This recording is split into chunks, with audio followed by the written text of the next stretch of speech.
And good evening to you. I'm Cherie Palello live in Farmville, Virginia, where Indiana Governor Mike Pence and Virginia Senator Tim Kaine went head-to-head tonight with the first and only vice presidential debate. You know, boy, Mike, we've been talking so much about this. Going into the debate tonight, there was a lot of concern and talk that both of these politicians were considered relatively boring, and some concern that tonight's presidential or vice presidential debate was going to be what they were calling, quote, a snooze fest. But man, it was anything but out here today. There seemed to be more interruptions and jabs and these fiery exchanges than we saw a week ago in the presidential debate. Here's one where Governor Pence went after Hillary Clinton and Senator Kaine fired right back.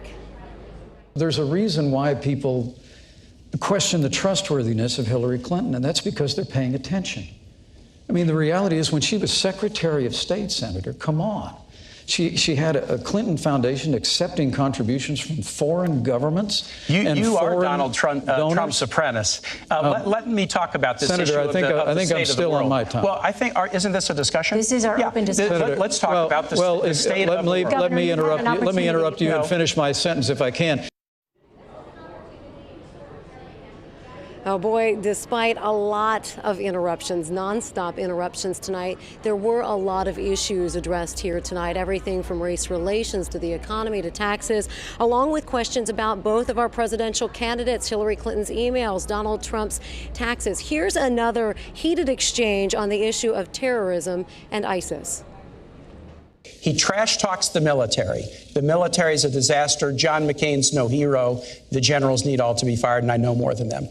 He wants to tear up alliances. NATO is obsolete and will only work together with Israel if they pay big league. Third, he loves dictators. He's got kind of a personal Mount Rushmore. Vladimir Putin, Kim Jong-un, Muammar Gaddafi, and Saddam Hussein. And last and most dangerously, Donald Trump believes that the world will be safer if more nations have nuclear weapons.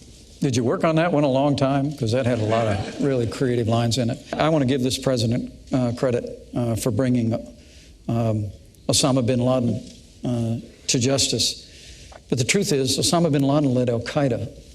Our primary threat today is ISIS.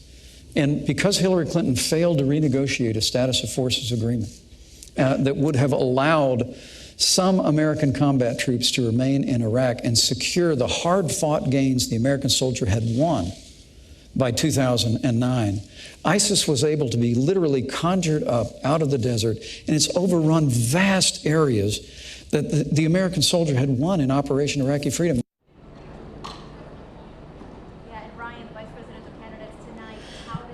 A lot of the talk tomorrow is also going to be about those interruptions I talked about earlier. The moderator several times trying to interrupt, get them back on track to no avail. So we're going to talk about that in just 10 minutes, along with the other big issue.